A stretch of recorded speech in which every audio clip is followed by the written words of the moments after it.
Oh, there's the chat. Ah, can people hear me?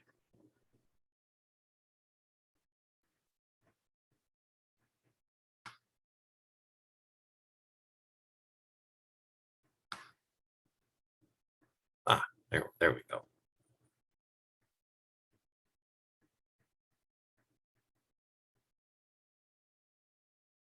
All right.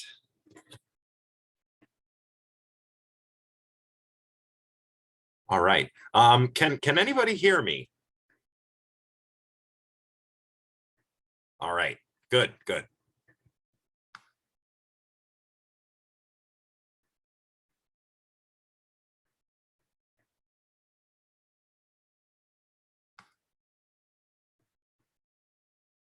Now, I hope everyone can bear with me for just a moment because I am not certain how to share the slides over Zoom, the same way I did with Big Blue Button. Just going to try and figure that out.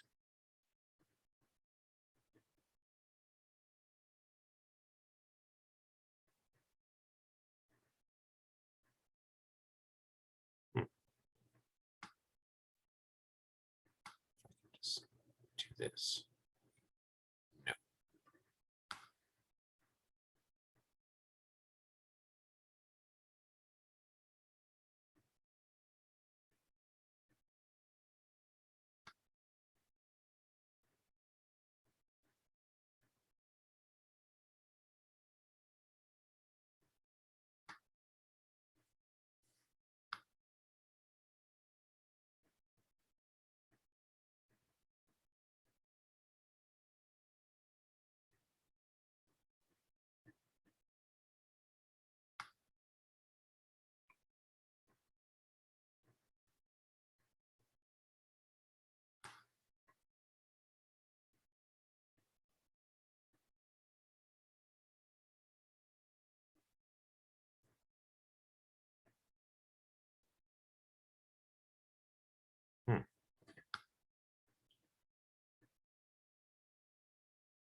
Maybe that's what I'll have to do then. Just share screen. Well, that's fine. Share screen.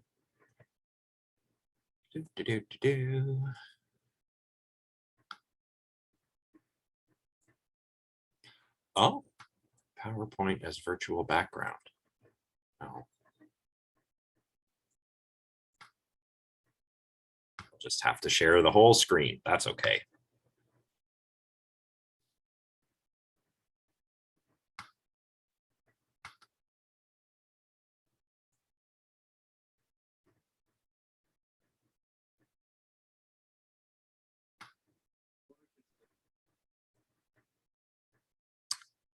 All right.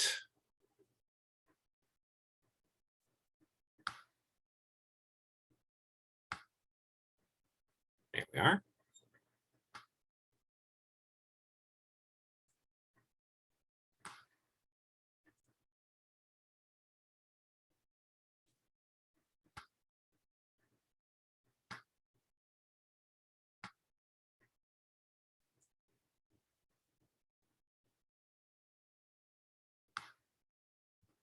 Here so everyone can see. Okay. All right. Well, it's about time to get started. The way I have this laid out here, it's a bit difficult for me to see the chat. So I think that for this class, if anyone has any questions, there's a way that you can do something like raise your hand or unmute your microphone, something like that. Let's see, and you can just communicate that way. Sorry for my divided attention here. I'm just making sure that everyone who's in the waiting room is able to join the class.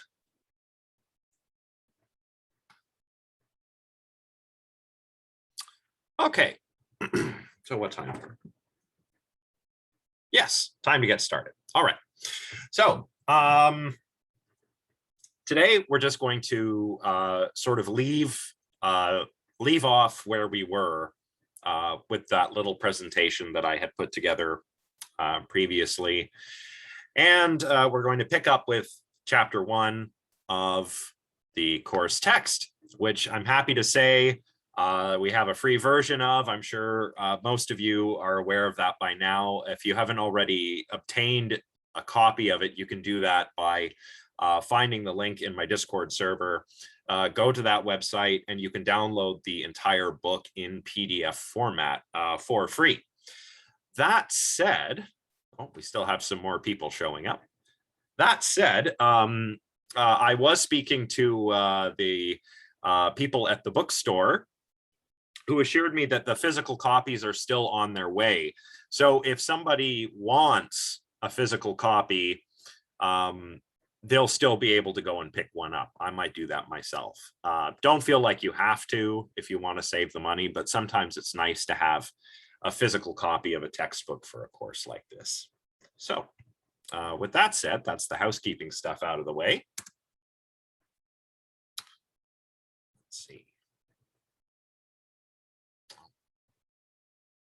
I'm just going to have to hide all of this so that everyone can see. Now, I just want to go over the first, roughly the first half of chapter 1 of the Deonna and Teroni text, Philosophy of the Emotions, or Emotions, a Philosophical Introduction. So chapter 1 is homing in on the emotions. It's not exactly necessary to read the preface of this book. The reason is the book is, sorry, we've got just another one to let in here.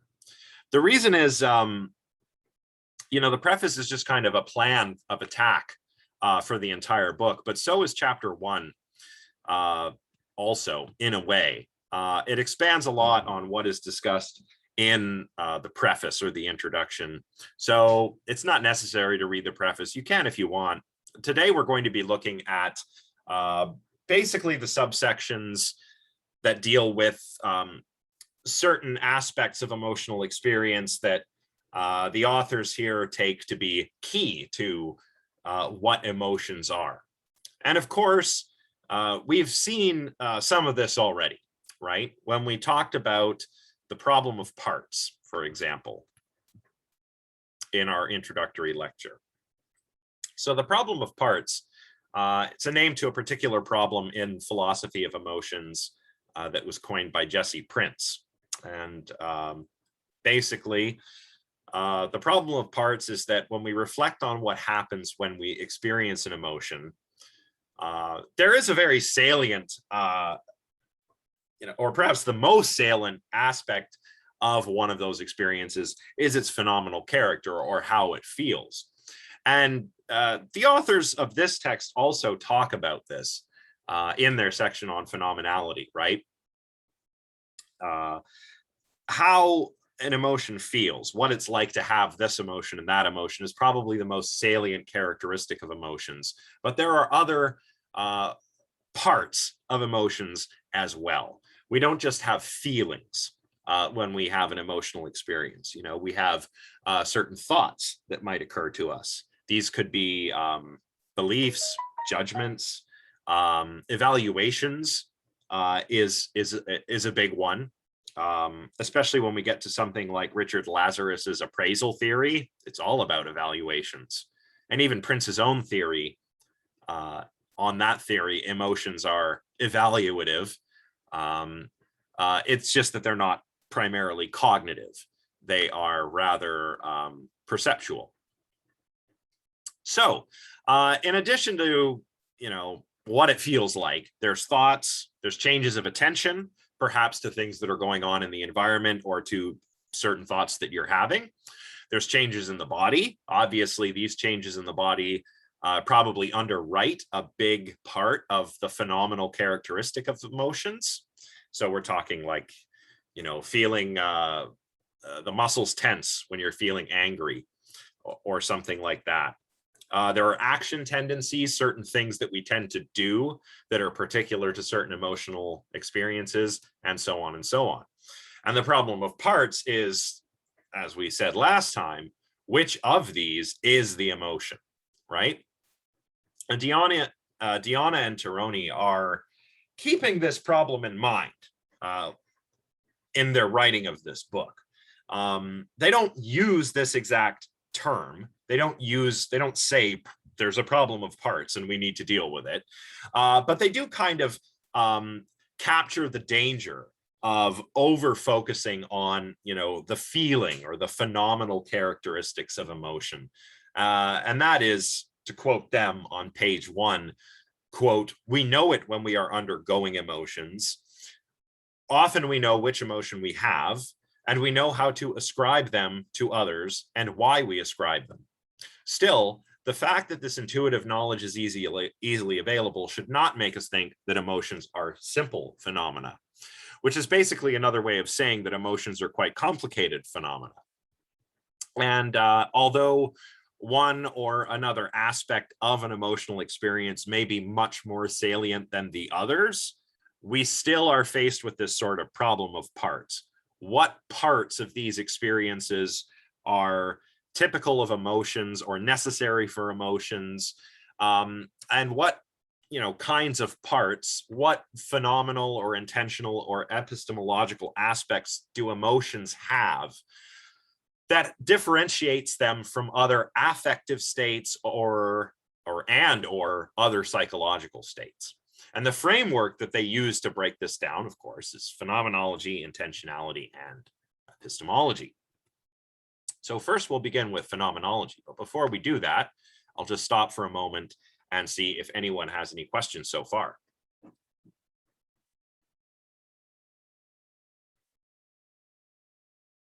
Okay, everyone seems good.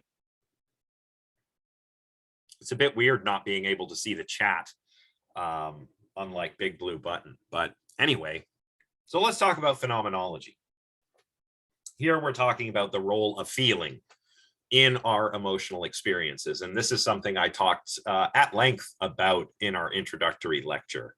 I mentioned that emotions are a bit different than other types of mental states, for example. If you want to think of a thought, that's something you have to do. You actively have to think, right? Whereas emotions are more like something that acts upon us, or perhaps we could say that we are acted upon by our emotions.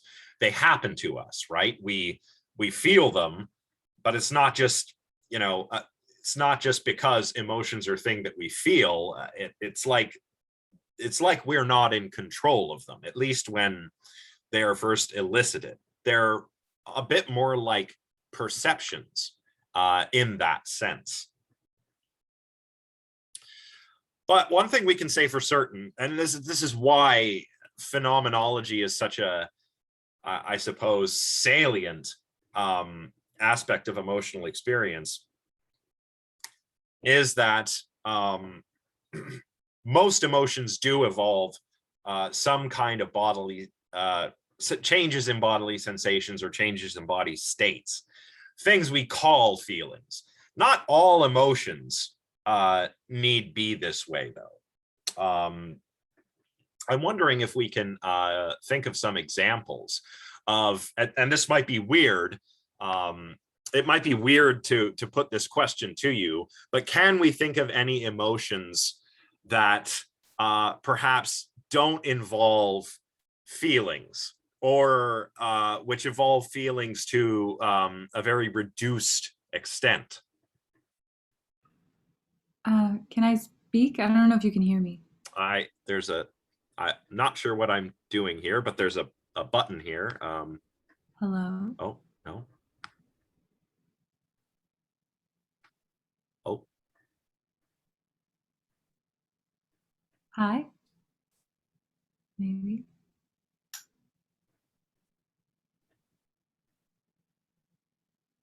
oh, there's the chat. Regret. Yeah, I believe that was actually, so that was, where was that?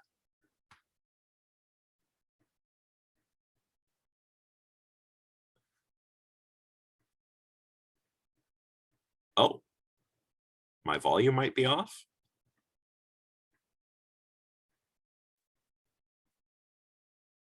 Oh, I'm sorry, Chelsea. Okay. I'm sorry. I'm not used to Zoom. So a couple, I will just, so a couple in the chat, we've got regret and curiosity.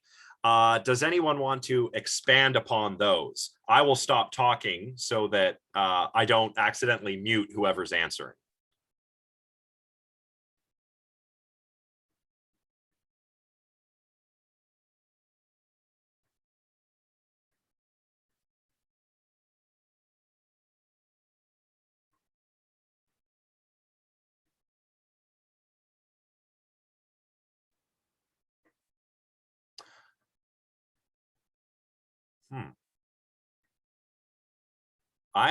Did someone say something? Because I cannot hear anything.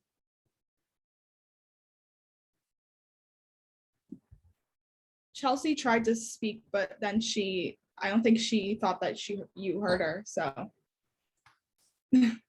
yeah. Can we speak now? I didn't know that's what we were waiting for.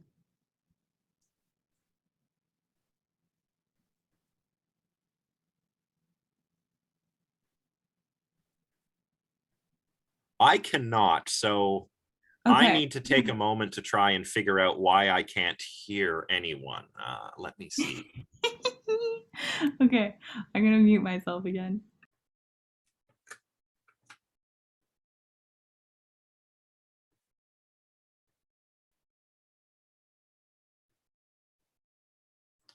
I think it might be my audio interface, actually.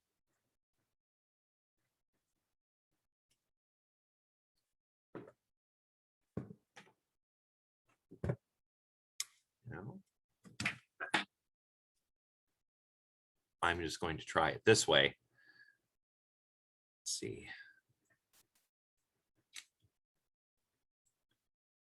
Can you hear us now? Oh, that would be why. Okay, there we go. There we go. Hi. Oh dear, rookie mistake. I had my audio muted. It's all good. Okay, apologies for that, everyone. That was weird not hearing everybody. What seems to have happened is, so I'm using my girlfriend's computer because my computer was updating, and I guess I just forgot to make sure everything was working the way it was supposed to be working. It's all good. I was just gonna say I've typed it in the chat. I don't know if you can you hear us still? I can hear you now. Okay.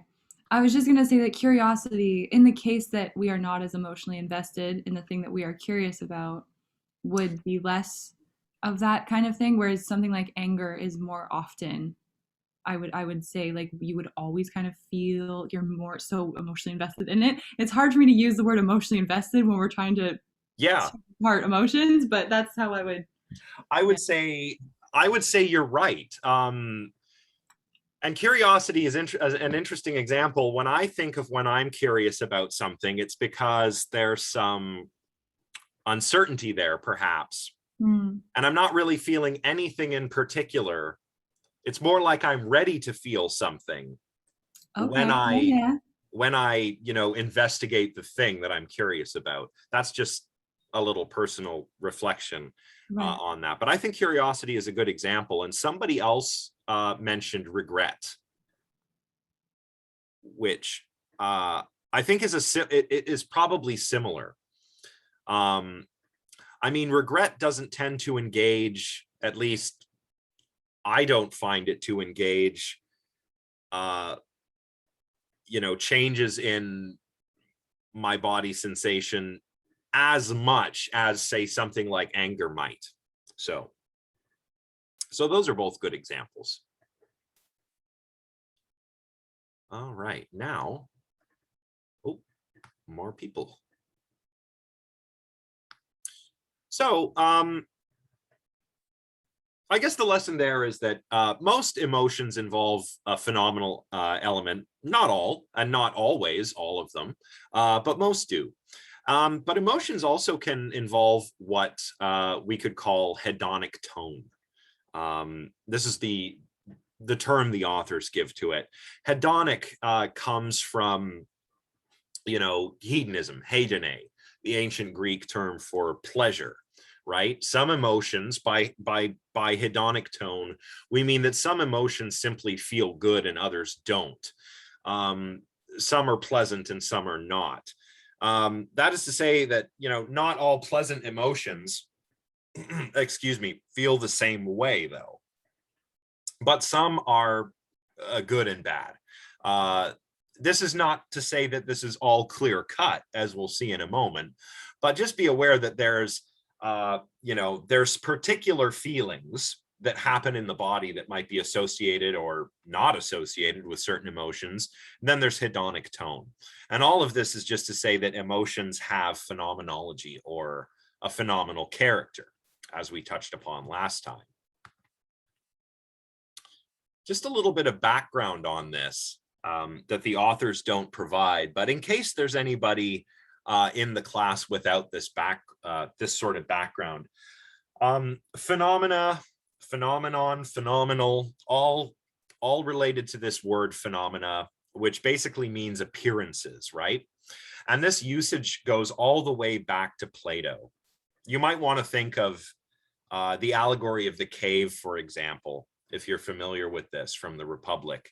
And one of the things the allegory of the cave does is serve as a vehicle for this phenomenal noumenal distinction that Plato wants to make between the world of pure forms, of true being, or things in themselves, things as they really are, the noumenal realm, things that we can know and understand with reason, versus the world of appearances.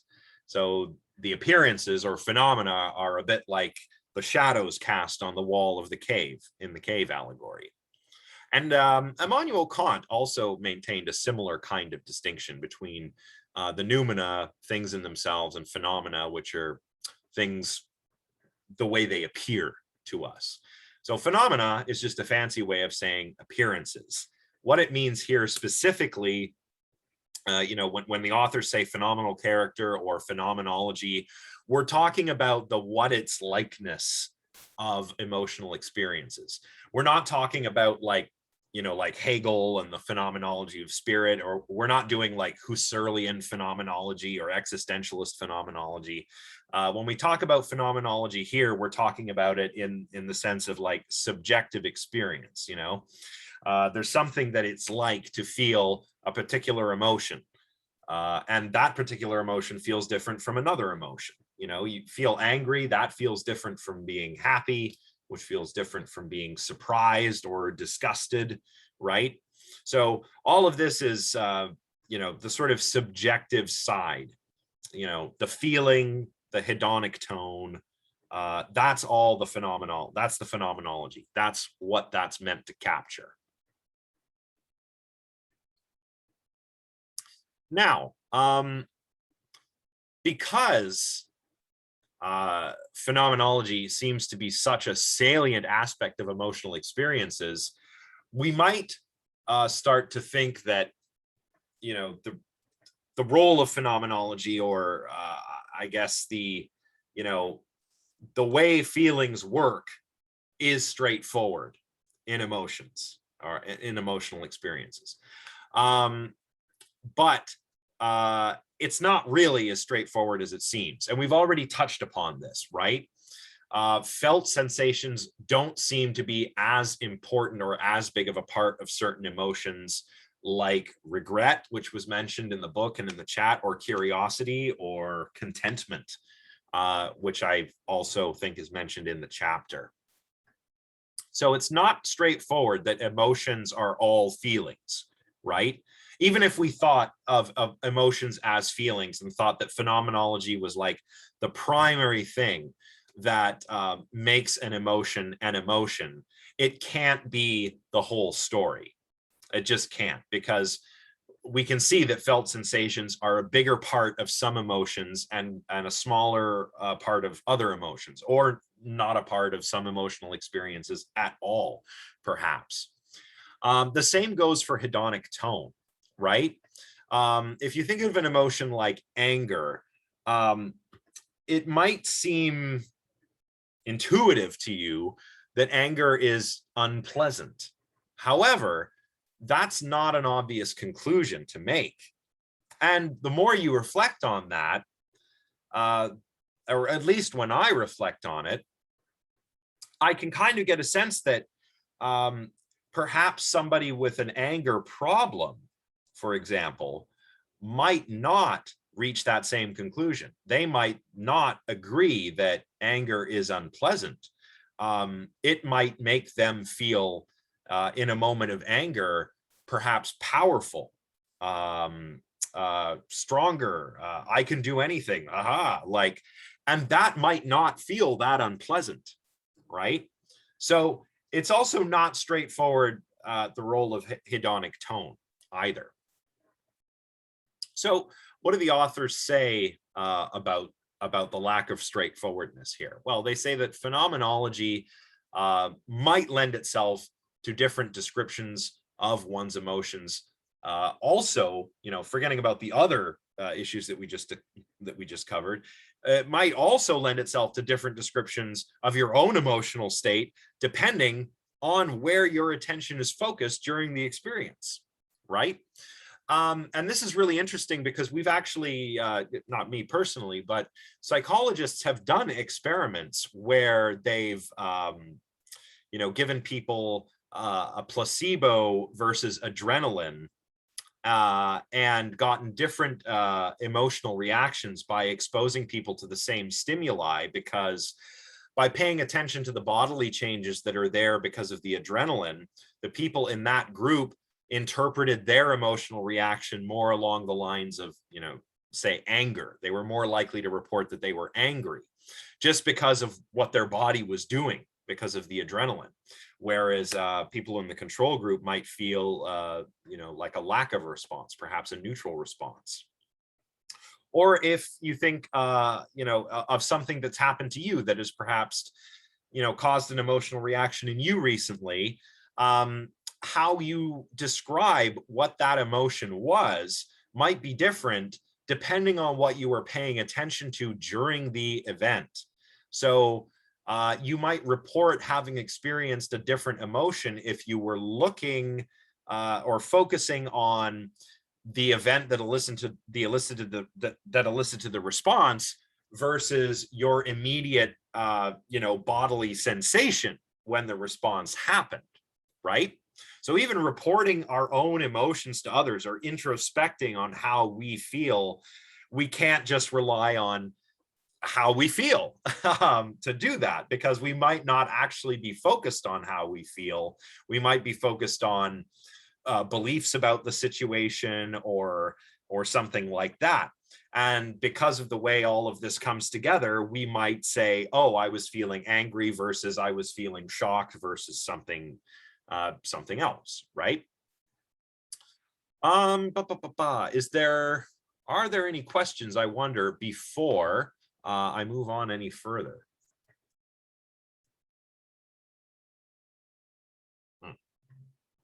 Okay.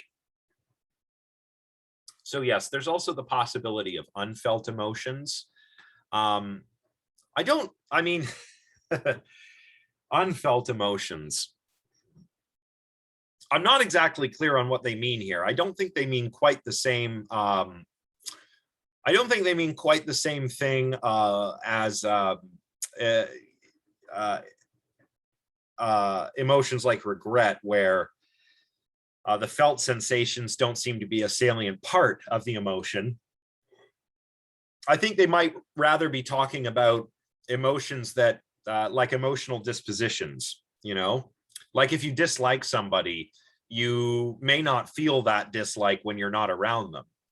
You forget about them, perhaps. So you're not feeling dislike all the time. But then if you walk into the room and see that person you don't like, then suddenly you feel dislike for that person, right?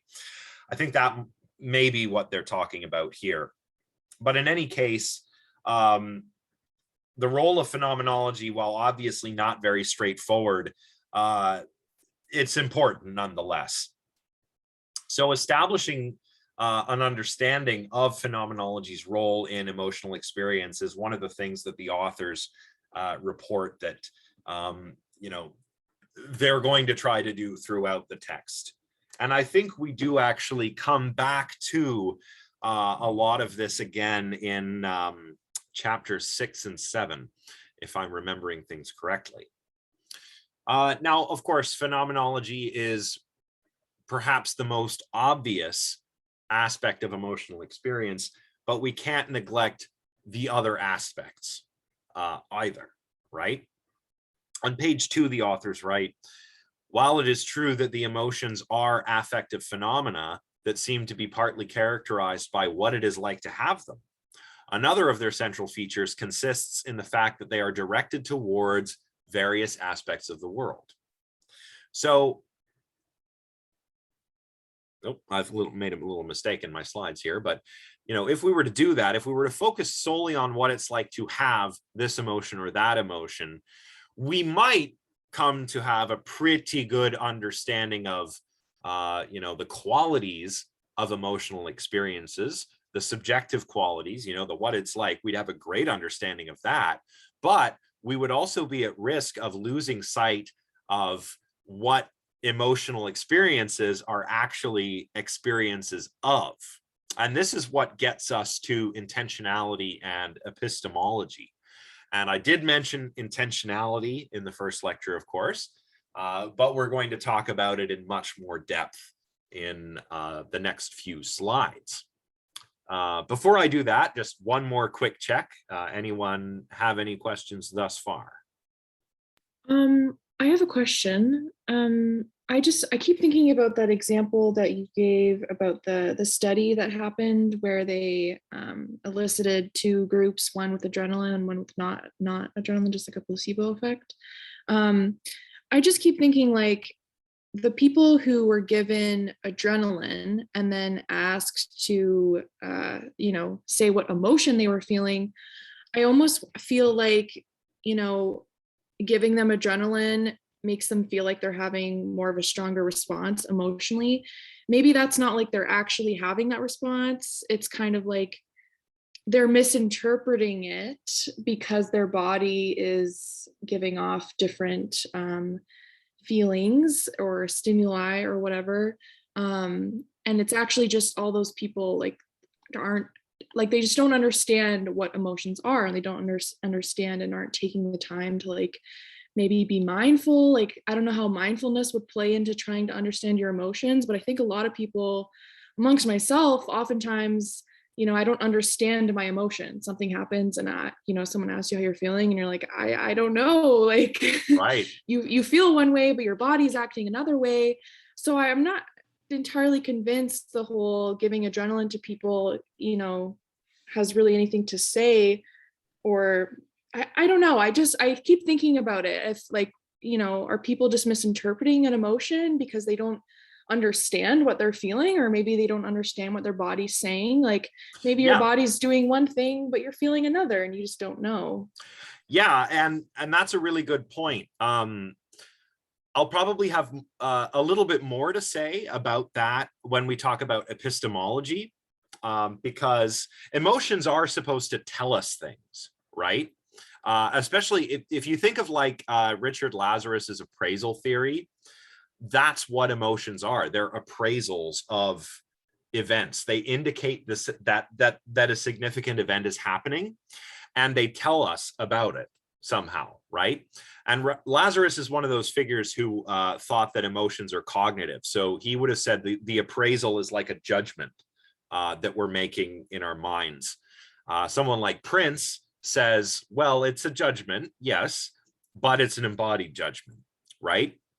But there's an interesting feature of, you know, that some mental, psychological or affective states might have, called factivity, right? Which gets into, you know, the epistemological side of things. You know, are emotions factive is something I wonder. If something is factive, if you can only have it if it's correct, like knowledge is factive, right? You can't have false knowledge. It's just not knowledge. It's only knowledge if it's true. But you can have a false belief. Maybe you can have a false emotion, right? Maybe emotions are not factive. Also, depending on which emotional theorist that you ask, they're going to say that, you know, interpretation of your bodily states is or is not important when it comes to emotional experience, right? It depends on which theorist you ask. And can we be wrong about how we make those interpretations? That's another problem that we'll touch on briefly when we get to the epistemology part. But that is a really big question that I think is probably going to pop up from time to time as we work our way through the text. So great question. Okay, thank you so much. Anything else before we get into intentionality? I had a quick question about something that I saw in one of the previous slides. This is something I see a lot and it has never actually been explained to me. The allegory of the cave. Could you just quickly explain that? Sure. Oh, excuse me. Coffee, too much coffee. The allegory of the cave is a very, very old bit of a story, really. It's found in Plato's Republic. Plato was an Athenian philosopher, of course. He lived and worked during the classical period in ancient Greece, which is that period characterized by Socrates, Plato, and Aristotle. And the Republic is a book on how to achieve the ideal society, or the logopolis. And Plato has Socrates. He kind of uses the character Socrates as his mouthpiece. And what he does in the allegory of the cave is say a little bit about his metaphysics, in that it's one of the many different ways that Plato tries to illustrate for the reader what he thinks reality is like and what he thinks knowledge is like. So in the allegory of the cave, you have people sitting in a cave and they're fettered or shackled. They can't see anything except the wall of the cave. There's a fire burning behind them, and there's a bit of a wall or a causeway where people walk back and forth carrying objects. You know, Plato has Socrates describe it a bit like a puppet show, actually, with all these people walking across the causeway, and there are shadows being projected on the walls of the cave. And, you know, long story short, the people who are shackled in the cave think that the shadows on the wall are the real things, you know, the things that exist. But somebody could get free from their shackles and see that the shadows on the wall are mere appearances or phenomena. And really what's going on is there's all these things being carried across this causeway that are the real things, just casting shadows. And further, you could venture out of the cave and see the sun lighting up the world and see things the way they really are. And then if you want, you can go back down to the cave and try to, you know, wake people up. But they might not like that. They would disagree with you. They might even kill you because they don't believe you, because they think that the shadows on the wall are reality. Oh, here in the chat, Cameron has shared a link to the allegory of the cave if you or anyone wants to read it after.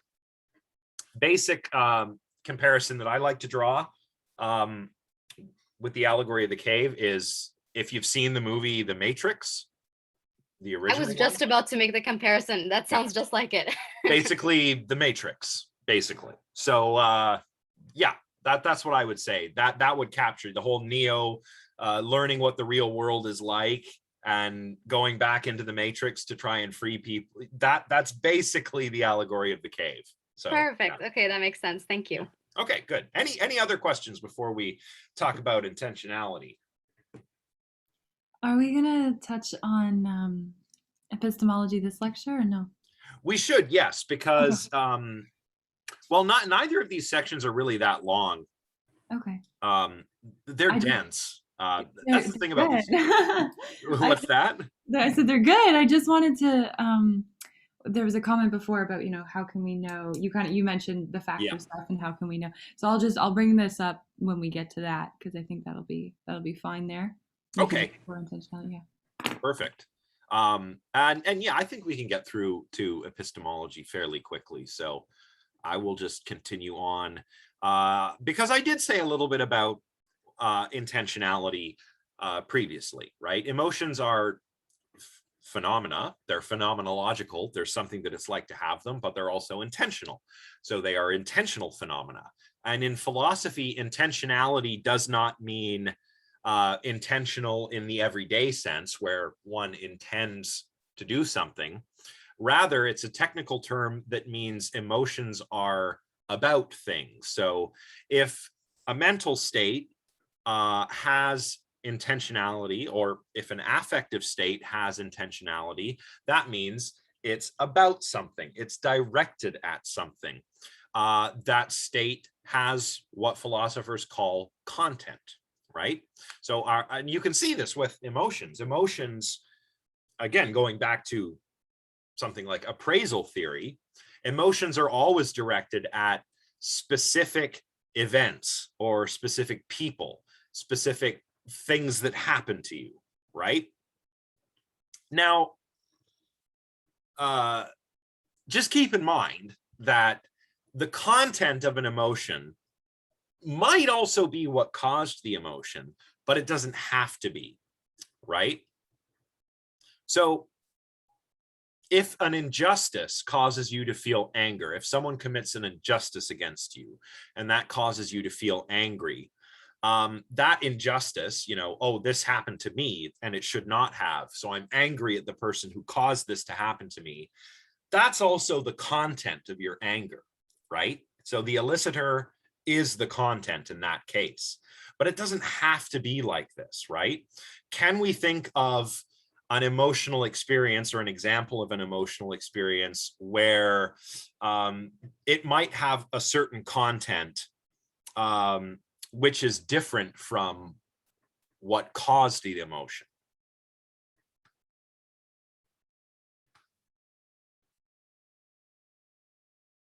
It's tricky. I'm not sure I have an example myself. A hitman. What kind of emotion is that? James, can you clarify what you mean by a hitman? You mean the hitman does not feel remorse for the people that he assassinates, or like you can't be angry at him because you don't know. But if you're dead, that's yeah, a whole other thing. But if he doesn't actually kill you, then you can't be mad at him because I think I'd be pretty mad. Yeah, that's fair. Okay. So James Clare, the person who hired the hitman, I see. So the hitman doesn't hate you, but the person who hired the hitman hates you. Okay, maybe. But I mean that's good, but I'm looking for an example that, like, say, an emotion that happens to you, like I'm experiencing emotion X. It has content A, but the cause was not A, the cause was B. Could we say anxiety? Potentially, yeah, I would say so. Yeah, depending on because you get into like mood disorders maybe. Well, in the case of anxiety, mood disorders are tricky because they're so mood laden rather than emotion. But with anxiety, it's even more complicated because you might not know the eliciting thing or the content, right? Yeah. So it can be really tricky with anxiety. Secondhand embarrassment, like cringe. Yeah. Cringe, yeah, maybe. But wouldn't that be about the thing? Yeah. Or about what the thing's implying? Ooh. Sometimes with cringe, I know it's cringy, but I can't exactly put my finger on why. Like, I don't know. There's a real, this is maybe an old example, but like the old viral video, Boom Goes the Dynamite. Has anyone seen that? Okay, homework. You have to watch Boom Goes the Dynamite. It's one of the oldest cringe videos. And there's so much in it that I don't know, maybe I couldn't point to one particular thing, one particular reason why it's cringy. It's just all cringy. But yeah, I don't know. Thoughts after you watch this. Perhaps it would be a good topic for a critical reflection. I'm not sure. I like, let's say you have a previous experience where, like, say a driver that was under the influence injured you, and then one of your friends is like not threatening, but like suggesting that they drive under the influence. You might feel angry at them, but it's more like the other situation, like that's where the anger stems from, if that makes sense. Almost like a righteous anger kind of thing, like when you're angry on someone else's behalf. Like not necessarily. Like, say like a year ago I was injured because a drunk driver hit me, and then my friend offers to drive drunk, and I get angry at them because of my prior experience. Oh, okay. Yeah, that could be too. The problem is, you see the difficulty here about how tricky it is to disentangle these various components of an emotion from one another, right? I'm even having a little trouble myself. I need to get the power cable for this computer. I will be right back. Sorry.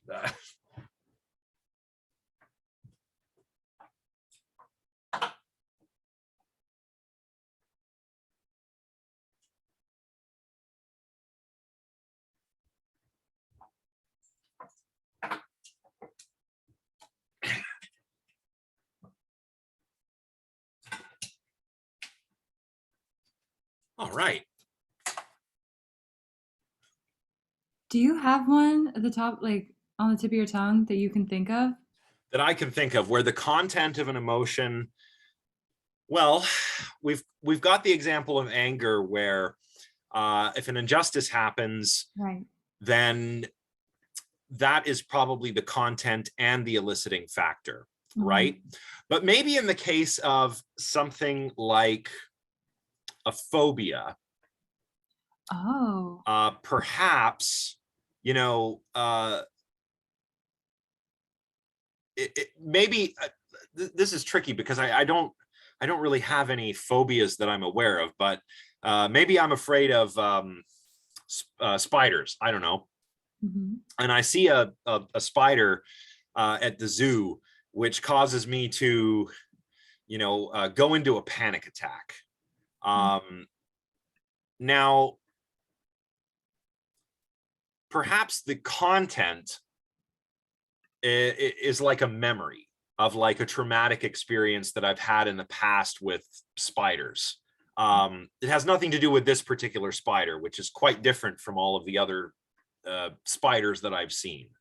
So maybe that works as an example. I'm not quite sure. That's really cool. Okay. Yeah. Yeah. And in the chat, we have like suggestions of like certain psychological triggers, similar to PTSD, maybe in certain cases. I admit, like, I'm not really up to speed. I'm not that kind of doctor, right? So I don't want to say anything I'm not qualified to say, but perhaps. We got one more. Oh, sadness while watching a happy moment. Yeah, something like that. Tears of joy. Although we better move on, because there is one point I want to make that is much clearer, and that is that even though emotions are intentional during an emotional experience, just like our attention could be on, it might not be on how it feels, but on the eliciting conditions, we might also not focus our attention on the content of the emotion, right? So when an emotional experience happens, we might be paying attention to various degrees to either thoughts that we're having, what the emotion seems to be about, or how it makes us feel. So it's all quite complicated. And even if we take a sort of ordinary language approach, which is what the authors are really doing here, I think to a large extent they're doing what we could characterize as ordinary language, excuse me, ordinary language philosophy. When we do this sort of thing with the emotions and language we use to talk about emotions, we can see that emotions can have all kinds of different objects, Their contents can be myriad, many and varied. We've just got one more comment in the chat here about the other perhaps if you were betrayed by a friend or something, you could feel betrayed by what they did, but may also feel embarrassed or silly for allowing yeah.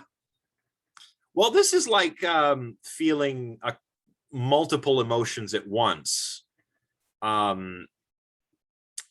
Whereas when we you know what, I'll have to come back to this after I finish this section. But one point that I've really got to get across is that, emotions are intentional. They always have some kind of object, and this is what differentiates them from moods. But the kinds of objects they can have vary tremendously, right? Like we can describe emotions and the objects of those emotions propositionally, right? And if you're not familiar with a proposition is just a statement about the world, and it can be true or false. Usually when we see propositions in philosophy, they feature a that clause, like when we're describing propositional attitudes. And if I wanted to do this with an emotion, I might have something like, Josh is afraid that it will snow today, or Sarah is worried that she will miss her appointment, right? Those are propositions, right? So the objects of our emotions can be propositional. They could also be nominal, right? Nominal means, like a name, like a noun. So a propositional example, Josh is afraid that it will snow today, is different from a nominal example, like Josh is frightened of the cat, or Ben admires the prime minister, or something like that, right? So emotions can have different kinds of intentional objects. They might be specific objects in the world, maybe a piece of art, right? Art can elicit an emotional reaction. In fact, I think that's the job of good art, right? To produce an emotional response in the person who enjoys the art. Particular episodes or states of affairs, could be an intentional object of an emotion. States of affairs like perhaps righteous anger over the way that a certain population is being treated by an oppressive group, or over the climate crisis, or something like that, right? And of course, people can also be an intentional object as well. We can be angry with people, happy with people, so on and so forth.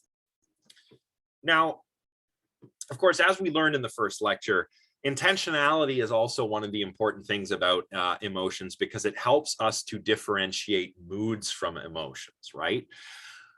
When it comes to phenomenology, moods and emotions both have that. There's something that it's like to feel happy or surprised or disgusted. And these are all basic emotions, right? There's something that it's like to be grumpy or depressed. These are moods, right? So they both have phenomenology, moods and emotions, but emotions have intentional objects. Moods don't, or at least they don't seem to. Emotions, one of the defining characteristics of emotions are that they are elicited by, of course, specific events. Just to bring it back to Richard Lazarus's appraisal theory, he called these eliciting events elicitors, right? And specific elicitors, he argued, are specific to certain emotions. You know, for fright, the elicitor is always danger. It could be a proximal danger. You know, you're frightened of something that's an immediate threat to you, like a predator or a violent person. Or it could be fear of a distal threat, something that's far away but could still harm you.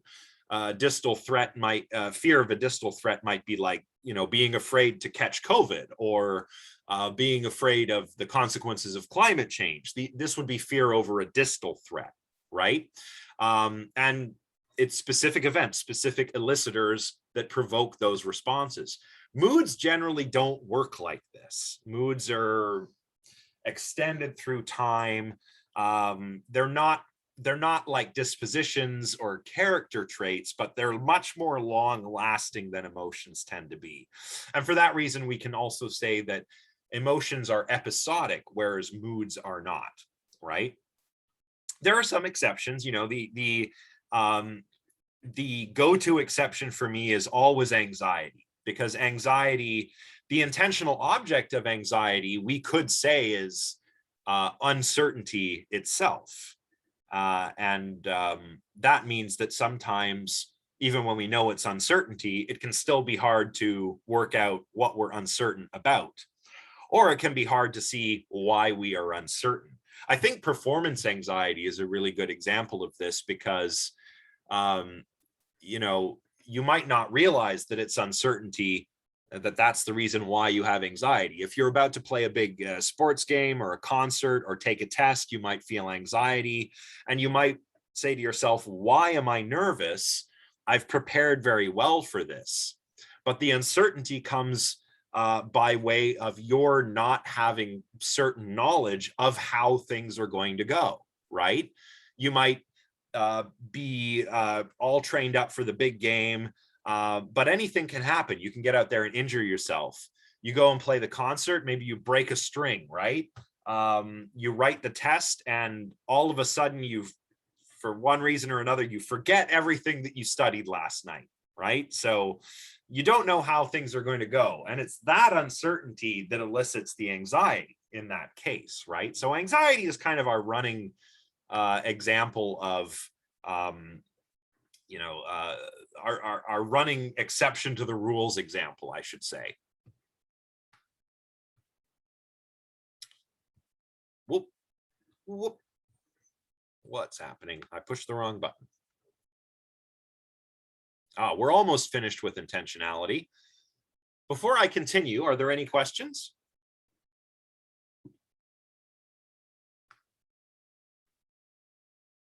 All right.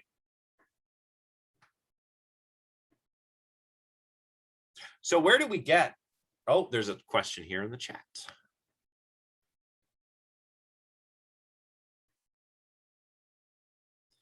Yeah, that's true. But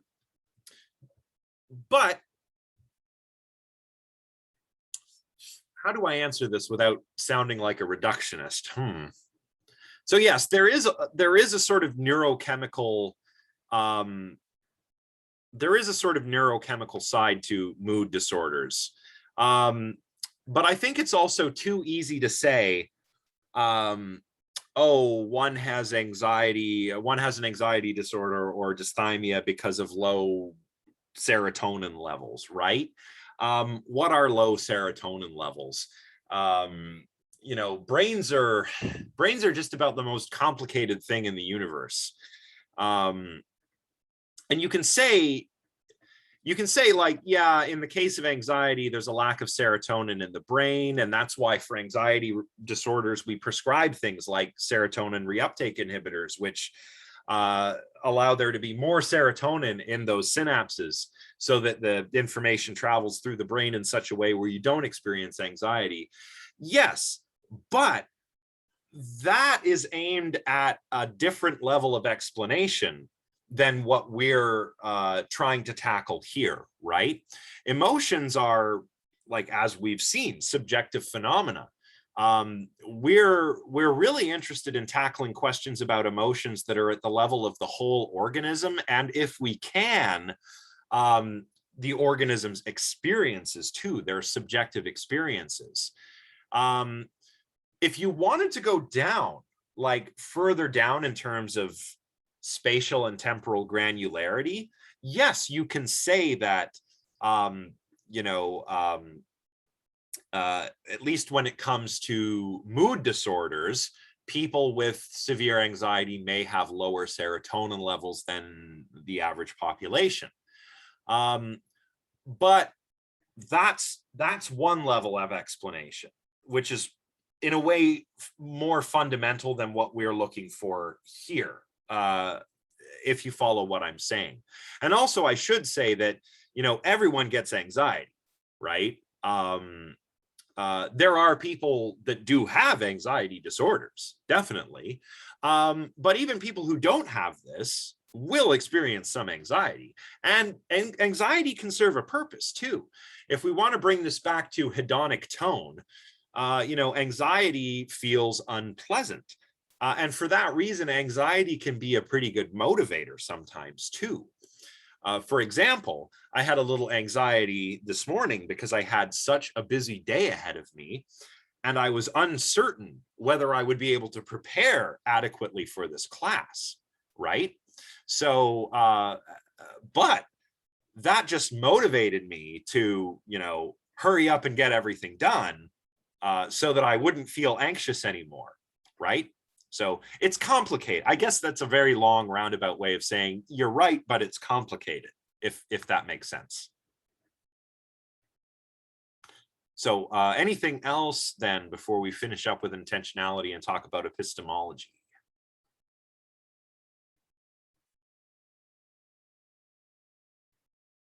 Okay, so we will move on, finish up intentionality. So where do emotions get their intentional objects from? Lots of different places. Present perceptual contact is one, things happening to us in real time, but also past perceptual contact, right?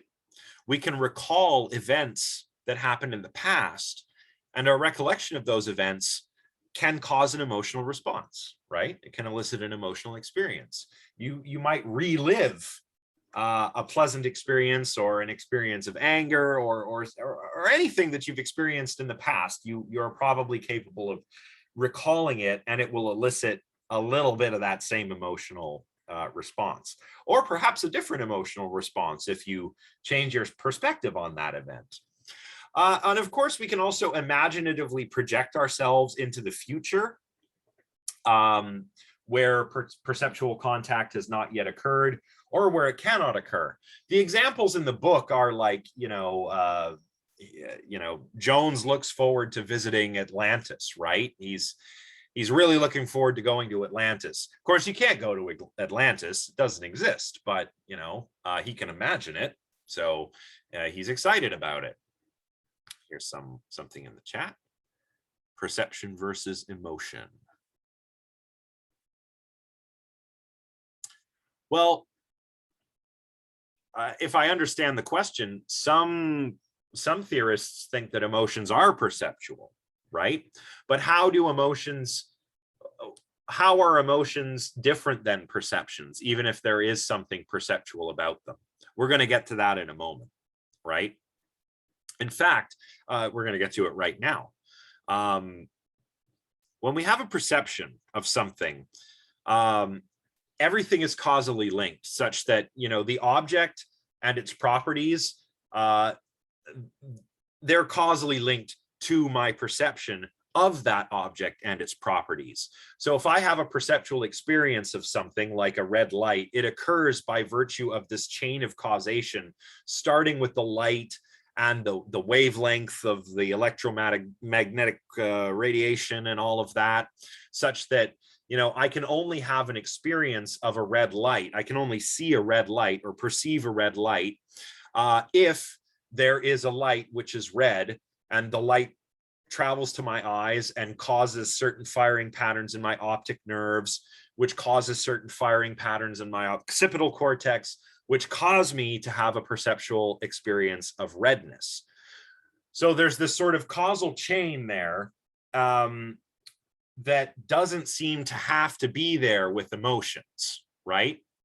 And here we're kind of getting to those epistemological questions that I mentioned earlier, right? Like, does there have to be that same kind of causal chain when I experience an emotion? The example in the textbook is pretty interesting.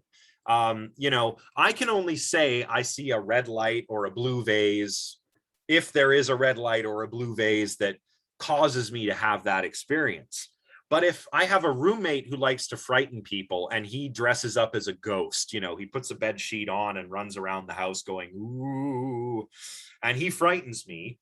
I think it's a ghost, perhaps, but of course it's not a ghost. It's just my friend wearing a bed sheet running around the apartment being spooky. But I'm still frightened by that. Or am I not? Is that not fright? If it wasn't really a ghost that caused that response, I still had the response, even though it's just my friend running around in a bedsheet. We can't really say the same thing about perception. So that's one way that emotions differ from perceptions, even though some argue that emotions are primarily perceptual. Now,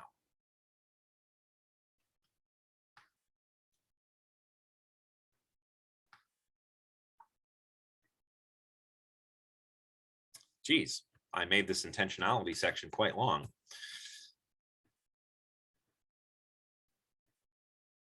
Oh, I'll read this part aloud because it introduces something called the cognitive basis of emotion, or bases of emotion, bases.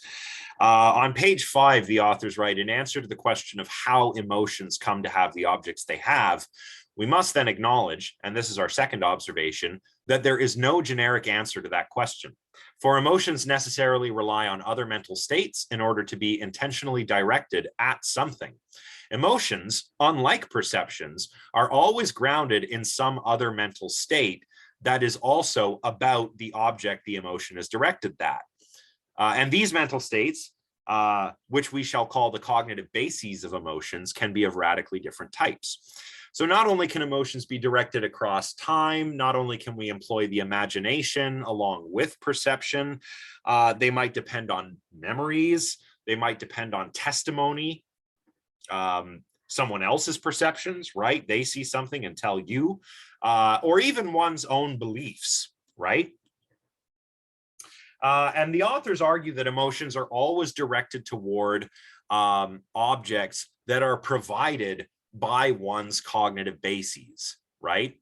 The authors call these the particular objects of emotions.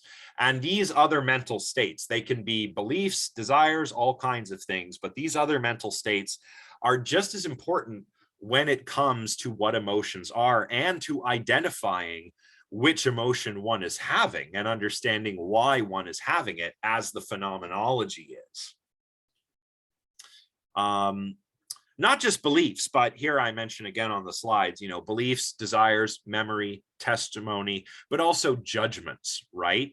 Evaluations. Many people believe that emotions are made up by or closely connected to evaluations. And this is probably the big takeaway about Richard Lazarus's appraisal theory, right?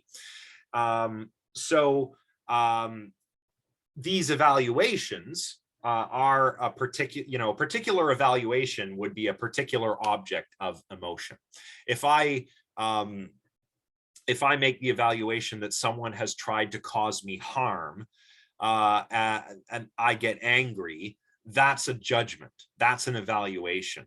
That would be the particular object of my emotional experience. But evaluations in general, along with beliefs, testimony, memories, they all form cognitive bases of emotions.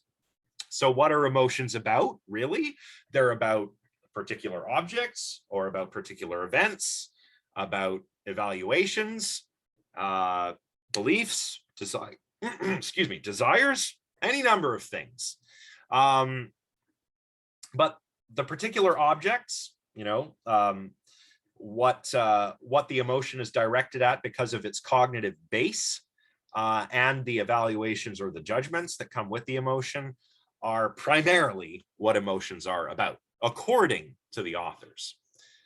Now, we just have 3 more slides. I think we can make it, but before we do, are there any questions?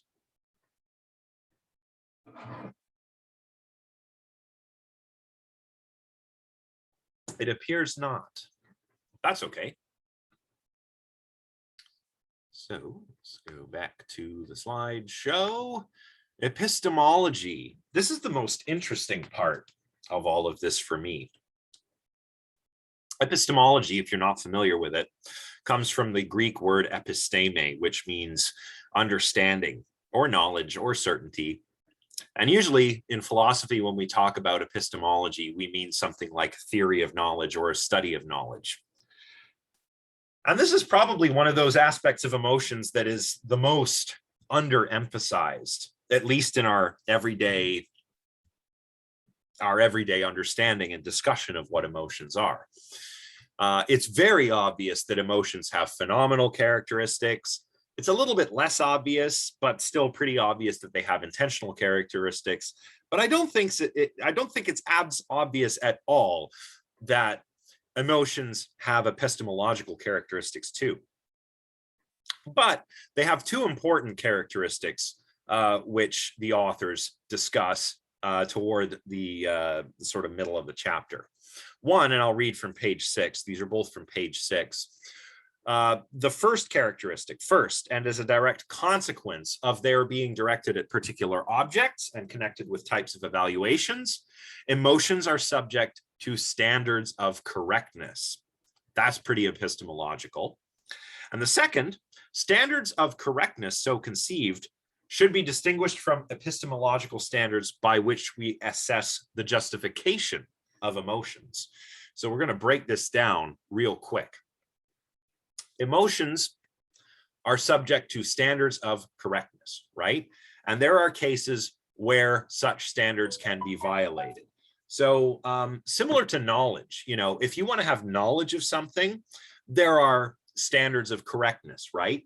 Knowledge is generally, at least this is the intro to philosophy explanation of knowledge. Knowledge is usually discussed as a justified true belief, right? So you have to have a belief, but that belief has to be true, you know? One of the things that I need to have to know that the moon orbits the Earth is I have to believe the moon orbits the Earth. I have to have that belief, but that belief also has to be true, right? That's the standard of correctness. And this happens with emotions too. We can do this with emotions too. There was a dog example in the book. There was a dog example in the book. I've come up with my own dog example. I have my dog here, actually. Tula, want to be in a lecture?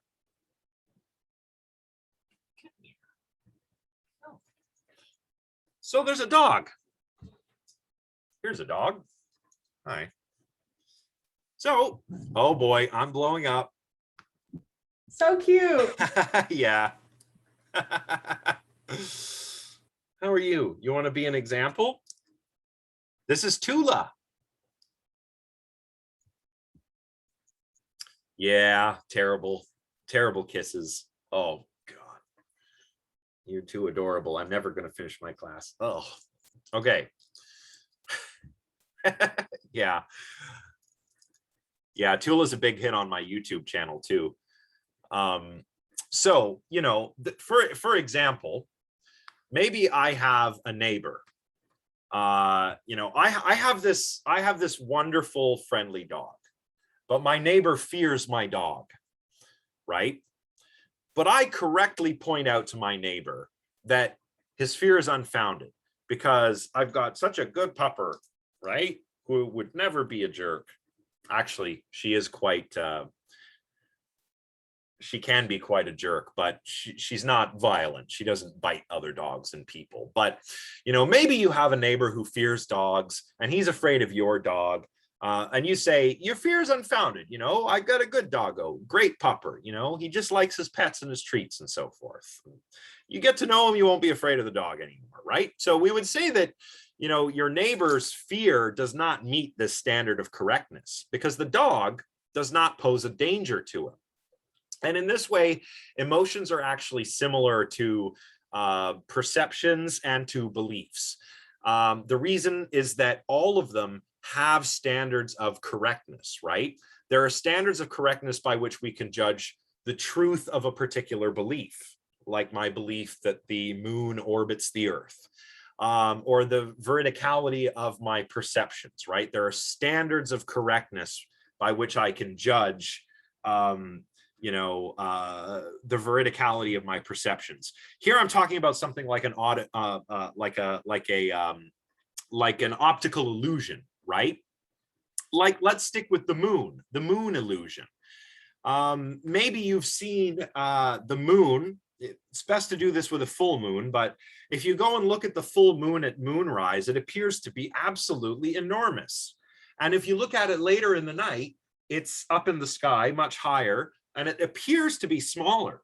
But this is actually an optical illusion. The angular size, that is the size of the moon in terms of, you know, the celestial sphere, the number of degrees it takes up in the celestial sphere, is exactly the same on the horizon as it is at zenith. And you can actually test this by, you know, going outside the next time there's a full moon, holding up a ruler at arm's length, and actually using the ruler to check the angular size of the moon, right? So there are standards of correctness for beliefs, for perceptions, and so on. There are standards of correctness for emotions too. We can sometimes feel an emotion, and it can be correct that we feel that emotion. If someone commits an injustice against me, the correct, or one of the correct emotional responses is anger. But if someone has not committed an injustice and I am angry at them simply because, you know, they're a member of like a group that I don't like, well, then that is not justified. That does not meet that standard of correctness. Oops, I skipped a slide. All right. Oh, did someone have a question there?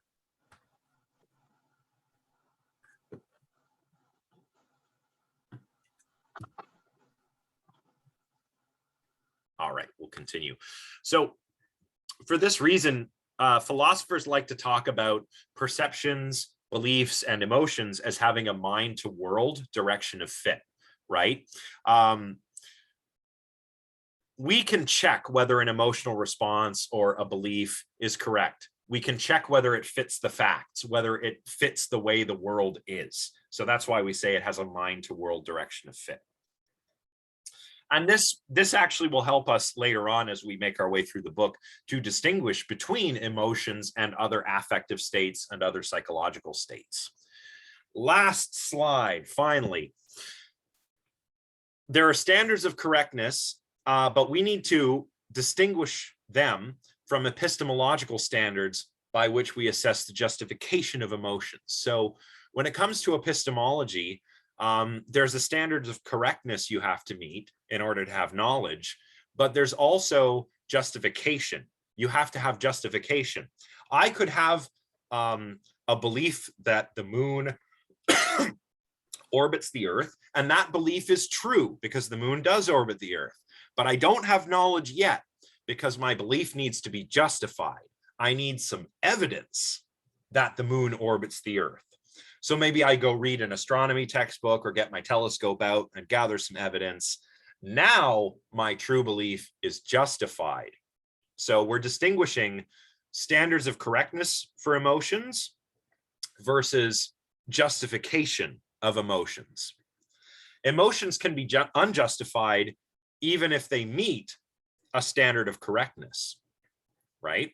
So to be justified, whether we're talking about a belief or an emotion, we need to have good reasons to believe what we believe or to feel what we feel. But this is separate from whether the belief or the emotion is actually correct.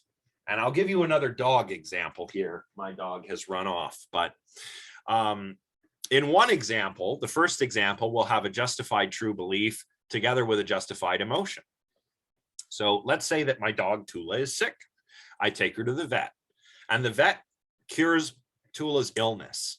And I'm at work, I'm busy getting ready for class.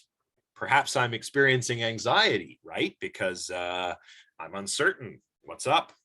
Is the dog okay? I don't know. But the vet's receptionist, whose testimony is reliable because she works there at the vet's office, calls me and tells me, oh, hey, this is the vet's office.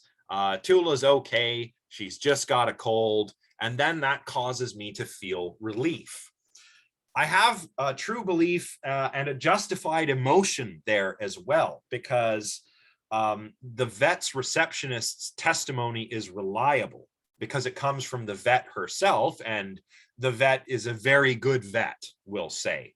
So in this case, I have some justification for my emotion. And my emotion also meets the standard of correctness.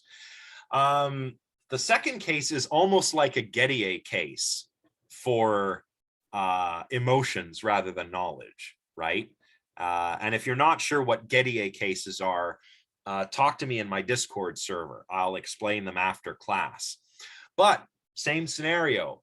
My dog is sick. I take her to the vet. The vet cures the dog's illness. Now there's a crazy person who hangs around the vet's office, and I know him. I talk to him. I say hi, get him a coffee every once in a while. He knows me, and he also knows the vet because he hangs around there. That's just where he likes to chill out. He knows me and the vet, but his testimony is notoriously unreliable because, he's perhaps not in the best of mental health, right? I'm passing by, maybe I'm going to go into the vet's office to get an update, but this man tells me my dog is going to be okay, and that causes me to feel relief. Now, my emotional response has met the standard of correctness there because the vet has cured my dog's illness, but I do not have the justification for that emotional response that I have in the first example, because the testimony of the crazy fellow is not reliable, whereas the testimony of the receptionist is, right? In the second example, the crazy person's testimony just happens to be correct, in the same way that a stopped clock will tell the correct time twice a day, right? It's that kind of thing. So in the first example, I have a justified emotion that also meets that standard of correctness. In the second one, my response meets the standard of correctness, but it's not justified.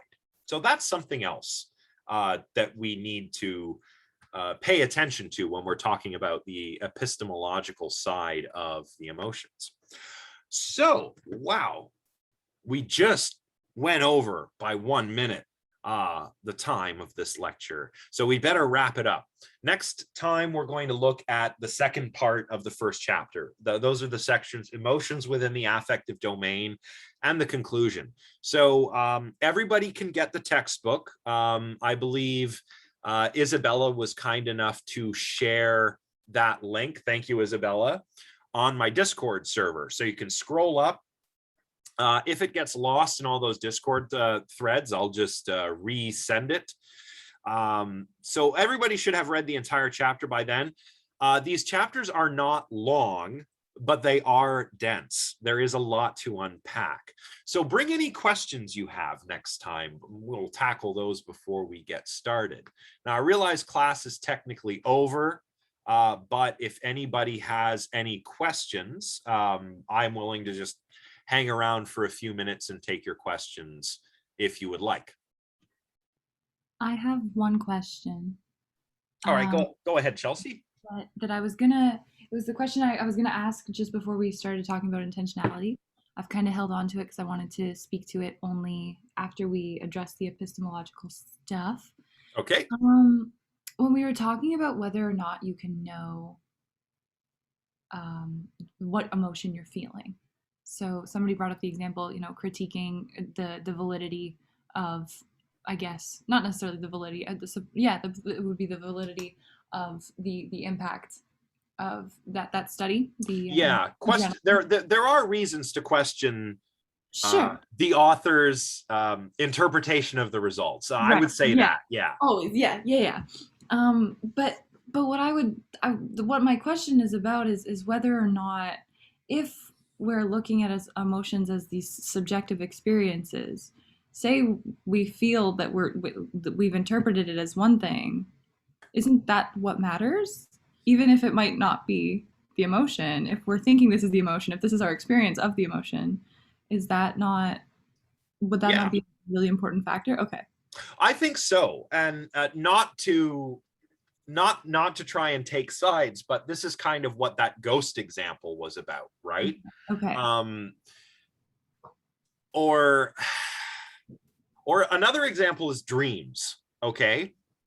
Because if you have like, there's two ways I think they're really good for kind of highlighting the concern you're raising here. One is that dreams, are not things that really, they're experiences, but they're not like experiences of things in the real world. Mhm. Yet they can still color our moods and emotions through the day. Like if you have a nightmare, for example, you might not even remember the nightmare, but it might color your mood and make you, feel like kind of like ugh, for the rest of the day, right? Mhm. But Mhm. even more importantly, if you have a nightmare, maybe you're getting chased by an axe murderer and you feel absolutely terrified, for example. Right. Yeah, it was just a dream, this is what we tell kids when they have nightmares. It was just a dream. The scenario was not real. But I think there is a good case to be made for your fear, being real. Right. You Yeah. felt fear when you were being chased by that axe murderer in your dream. Mhm. The same way in the example, if my roommate dresses up as a ghost or something on Halloween and jumps out and I'm afraid of ghosts, I still feel fear, even though there's no ghost. And it's that felt experience, which is important. The other side of it is that, is there a wrong way to interpret what you're feeling? Mm. There might be, That we could get into. I think you talked about last week, how we can, what was it? You talked about something to do with how we describe them, I guess. Yeah, I mean, the thing is, and this is really what I think has been highlighted quite well in this chapter, is that when you say emotion to somebody, they think, oh, feeling, right? We're talking about feelings, but there are so many feelings that are not emotions. Hunger, pain, just to name a few, right? Yeah. Even hedonic tone, pleasure, displeasure, is not really emotional, right? Or one could make that argument. So it's so complicated just on the face of it. And then when you get further into things, you realize that the way I interpret what is happening to me when I undergo this emotion depends on what's happening in my body, how I interpret what's happening in my body, what beliefs I'm paying attention to, what other mental states I might be experiencing or paying attention to. There might be unconscious things that I'm not aware of that are nonetheless having an impact on my conscious experience. And I could be paying attention to myriad other things as well, such as like the earlier example was, am I focusing on the thing that happened to me, or am I focusing on how I feel, or some combination, right? That's why this is so complicated. Yeah. Oh my God. Yeah. It's fascinating. It's fascinating. So thank you for addressing that, because I was thinking about that, but I thought like it ought to matter in some regard, because then there could be residual effects of an emotion that you're feeling. You're thinking you're feeling a different one. You're actually feeling something else. Like there is that there. So Yeah. that's really cool. And some people, I don't put too much stock into this, but there is this idea of emotional intelligence. I think emotional awareness is probably a better term, but some people are much more in touch with their own emotional life than other people, right? Some people just don't want to feel the feels, and they don't want to process emotions. They don't know what to do with them, right? And this can be a result of so many things. This could be a result of a traumatic experience. It could be just maybe you're neurodivergent in some way. You know, understanding one's own emotional experiences can be very difficult for people on the autism spectrum. And then, of course, you have people that just kind of have like a diminished affect anyway, so they don't even need to worry about their own emotions. They focus on understanding others. So psychopaths might have a very poor inner emotional life, but they can still understand what other people are thinking and feeling, and they can use that to get what they want, right? So very complicated. Could you even, I know we're done, but could you even say that there'd be like 3 different kind of categories there, where there are those who, as you just said, who are not feeling these emotions very strongly, they don't necessarily need to, but even those who, like, there would be a distinction between those who are in touch with their emotions but not necessarily able to work with them, like, so the very emotional, passionate people, would you say that they're not in touch with them if they are not then able to also, you know, keep some sort of control of them and understand them well? Maybe in a different sense than somebody who just doesn't have a very rich or dynamic emotional life. Right. I'm thinking I usually take this back to examples of folks who are on the autism spectrum, right? So I'm thinking of like somebody like Temple Grandin, who's written lots of books. She's an animal scientist who has autism, but she's very good at communicating to others what it's like to be on the spectrum. And she describes her emotional life as very simple. You know, she's like, I'm happy, I'm sad. It's not that complicated, you know? Wow. Can I have that a little bit? Well, but then there are others who are on the spectrum who are very emotional, but might not know what to do with that. Exactly. Right? Because they don't have the tools they need to understand, to introspect and understand, at least not without some help. You know, we of course, I think this is less of a problem now, but back in the day, you know, it was almost like, oh, autistic people don't have empathy. Well, they do, but it's different. It's just different. Right. They understand it's a different mapping of, yeah. So.